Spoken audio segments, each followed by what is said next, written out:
तो दोस्तों, क्या आपको अपने घर के बाहर इस तरह की चीज़ें टांगनी चाहिए, जैसे कि नज़र बट्टू, उल्टा जूता या फिर घोड़े की नाल?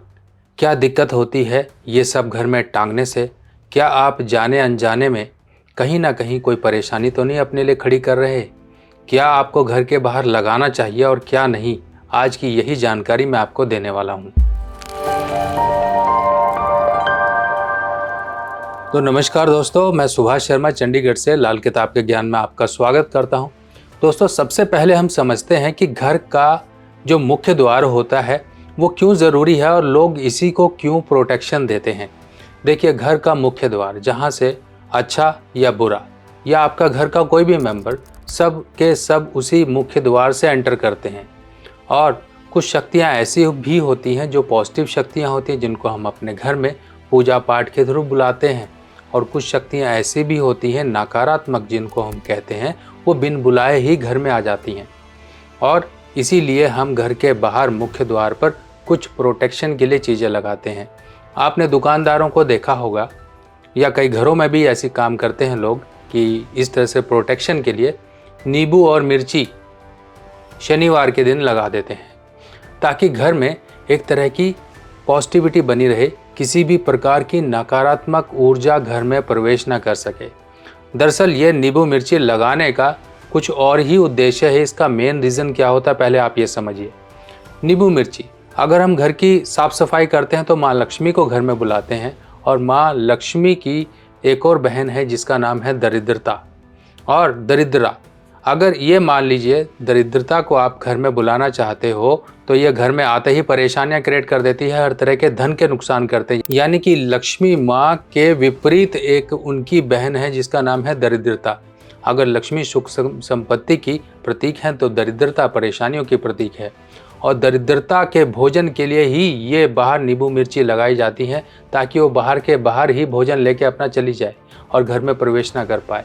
ये रीज़न होता है। बाकी कहने के लिए लोग कहीं कहते हैं कि नज़र से बचाव करते हैं, कहीं किसी से करती है, वो अपनी अपनी मान्यता है। और दूसरी तरफ लोग क्या करते हैं, कई बार आपने देखा होगा लोगों के घरों की बाहर या छत पर या मुंडेर पर उल्टा जूता करके टांग देते हैं इस तरह से। तो ये क्या सही है कि नहीं? और तीसरा, लोग क्या करते हैं, घर के बाहर अपने घोड़े की नाल लगाते हैं। क्या ये सही है कि नहीं? अब ये तीनों आपके लिए ज़रूरी बातें मैं आपके लिए बताऊंगा, पर हम धीरे धीरे आगे बढ़ते हैं इन बातों को समझते हुए कि क्या सही है क्या नहीं।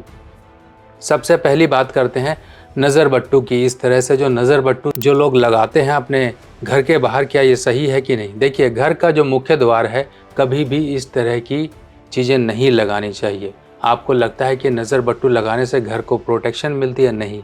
घर के बाहर लोग स्वास्तिक के चिन्ह बनाते हैं, शुभ लाभ लिखते हैं, रिद्धि सिद्धि लिखते हैं, और इस तरह से देखिए घर के बाहर सब कुछ करते हैं।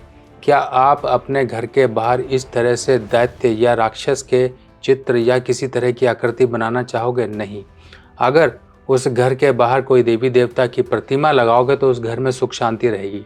अगर आप इस तरह की उल्टी सीधी उल जुलूल चीज़ें लगाएंगे तो आपको घर में परेशानी रहेगी।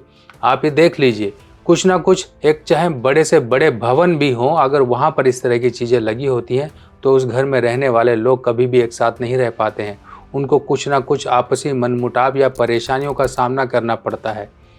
पहले के समय में ये काम नहीं हुआ करते थे। आजकल के प्रचलन में लोग देखा देखी में ये काम करना लोगों ने प्रारंभ कर दिया है, और यही इनकी परेशानी है। अब दूसरी तरफ लोग क्या करते हैं, उल्टा जूता टांगते हैं, जूता टांग देते हैं। दरअसल ये जूता हमने गाड़ियों के पीछे टंगे हुए देखे हैं, और लिखा भी होता है बुरी नज़र वाले तेरा मुंह काला, और जूता टंगा होता है।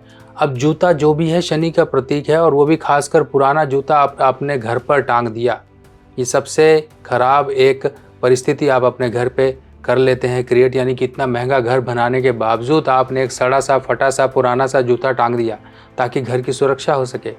कभी भी ये काम मत करिए। अब ये काम करने क्यों नहीं है, सबसे पहले ये रीज़न समझिए। जो भी संध्याकालीन समय होता है, सुबह का समय होता है, इस समय पर देवतागण सबके सब भ्रमण कर रहे होते हैं, और जिस घर में साफ सफाई, मुख्य द्वार साफ सफाई और अच्छा आकर्षित होता है, उस घर में देवतागण प्रवेश करते हैं। देवी गण प्रवेश करती हैं, माँ लक्ष्मी आती हैं, सुख समृद्धि आती हैं, रिद्धि सिद्धि आती हैं। तो इसी तरीके से आपको अपने मुख्य द्वार को इतना साफ और चकाचक और इस तरह से रखना है, शुभ करके रखना है चीज़ों से, ताकि आपके घर में ये पॉजिटिव चीज़ें आ सकें, पॉजिटिव शक्तियाँ आपके घर में प्रवेश कर सकें। लाल किताब की सभी सामग्री अब आप मेरी व्हाट्सएप कैटलॉग पर आसानी से देख सकते हैं और आप अपने एड्रेस पर मंगवा भी सकते हैं। अब दूसरी तरफ वो लोग हैं जो कि घोड़े की नाल टांगते हैं। घोड़े की नाल टांगनी कैसे है? ये दरअसल दो तरह से टांगी जाती है, एक तो यू शेप में और एक उल्टी इस तरह से, यानी कि हम अगर यू शेप की टांगे तब क्यों टांगी जाती है और उल्टी है ये क्यों टांगी जाती है, इसके लिए मैं प्रॉपर एक आपको वीडियो बना के बताऊंगा, क्योंकि ये घर के अकॉर्डिंग टांगी जाती है, दिशा के अकॉर्डिंग टांगी जाती है। कई लोग ये नहीं जानते कि टांगनी कैसे है। ये मैं आपको प्रॉपर तरीके से समझाऊंगा, तब आपको समझ आएगी। फिलहाल मैं आपको यही कहना चाहूँगा कि कभी भी घोड़े की नाल इस तरह से आपको नहीं टांगनी चाहिए बिना समझे कि हाँ आपको टांगने की ज़रूरत है कि नहीं है। अगर आप अपने आप से लाल किताब के उपाय करना चाहते हो तो आ गई है मेरे द्वारा लिखी हुई नई लाल किताब, जो कि बिल्कुल सिंपल साधारण भाषा में है। और ये लाल किताब बिल्कुल सरल भाषा में आप लोगों के लिए मैंने लिखी है, ताकि आप लोग इसे पढ़कर अपने उपाय खुद कर सकें। और जो ग्रहों की स्थिति है, ग्रह क्या असर जीवन में लेकर आते हैं, उनके बुरे असर को कैसे दूर किया जाए, ये किताबें अब आपकी मदद करेंगी। ये पहला भाग है, ऐसे 5 भाग कुल मिलाकर आएंगे, जिसमें ये पहला भाग बेसिक होगा, यानी कि पार्ट 1, पार्ट 2, पार्ट 3, पार्ट 4, ऐसे पार्ट 5 तक आपको पूरी की पूरी संपूर्ण लाल किताब की जानकारी इन भागों में मिल जाएगी। ये किताब हिंदी में होगी और सरल भाषा में होगी। देखिए इस तरह से इस किताब में संपूर्ण जानकारी, उपाय इत्यादि, योग, सब चीज़ें इस किताब में दी गई हैं। फिलहाल ये किताब पहली जो आपका पहला कदम होगी इस ज्ञान की तरफ। आप अपने जीवन में अपने परिवार वालों की, अपने दोस्तों की, किसी की भी कुंडली को देखकर अध्ययन करके उन्हें उपाय बता सकते हो, और ये उपाय बताने के लिए ये किताब आपकी मदद करेगी। अब घर की प्रोटेक्शन देने के लिए हमें करना क्या है कि आपका घर प्रोटेक्टेड रहे, आपके घर में किसी भी तरह की नकारात्मक ऊर्जा ना प्रवेश करे और आप अपने घर के लोगों के साथ पूरे आनंद के साथ रहें। आपके लोगों के बीच में हमेशा एक बॉन्डिंग बनी रहे, सुख शांति बनी रहे। उसके लिए सबसे पहला काम करना है कि अपने घर के मुख्य द्वार को आपको सुरक्षित करना है। आपको द्वारपालक लगाने हैं। द्वारपालक कौन है? वो हैं पंचमुखी हनुमान जी और दूसरे हैं गणेश जी। अब पंचमुखी हनुमान जी देखिए आपको इस तरह से मिल जाएंगे, आप अपने यहाँ से मार्केट में देखिए। और पंचमुखी हनुमान जी की प्रतिमा इस तरह से मूर्ति आप छोटी सी लीजिए, ज़्यादा बड़ी लेने की ज़रूरत नहीं है। ये अंगूठे के बराबर की एक मूर्ति है। इस तरह से आपको पंचमुखी हनुमान जी की मूर्ति अपने घर के मुख्य द्वार पर एक अच्छी तरह से एक फट्टी वगैरह या कुछ लकड़ी का आसन कोई रैक लगाकर उस पर ऊपर लाल कपड़ा बिछाकर इस तरह से आप मंगलवार के दिन विराजमान करिए और इनका ध्यान करते रहिए। आते जाते इनको नमस्कार करिए, इनसे प्रार्थना करिए, इनका आशीर्वाद लेके जाइए। देखिए आप घर से निकलते हो जिस काम के लिए, आपके काम बनेंगे और घर में हमेशा पॉजिटिविटी बनी रहेगी। जो लोग कहते हैं कि हाँ हमारे घर में नॉनवेज यूज़ होता है, क्या हम रख सकते हैं? नहीं, उनके लिए देखिए ऐसा है कि परिवार का कोई तो एक ऐसा मेंबर होगा जो नॉनवेज का सेवन नहीं करता है, वो हनुमान जी को स्थापित कर सकता है। और उसको इस चीज़ का ध्यान रखना है कि आपने स्थापित किया है तो आप पूरे परिवार की सुरक्षा कर रहे हो, और आपको किसी भी प्रकार से हनुमान जी के ऊपर डस्ट, मिट्टी ये जमने नहीं देनी है। मंगलवार के मंगलवार आप चाहे तो हनुमान जी को स्नान करवा सकते हो, आप डेली भी स्नान करवा सकते हो। अगर आप सभी तरह से अपने जो दिनचर्या है और अपने नियमों का पालन करते हो, एक सात्विक आपका जीवन है, तो उस हिसाब से आप डेली हनुमान जी को स्नान भी करवा सकते हो, उनको साफ़ सफाई भी कर सकते हो, सब कुछ आप कर सकते हो।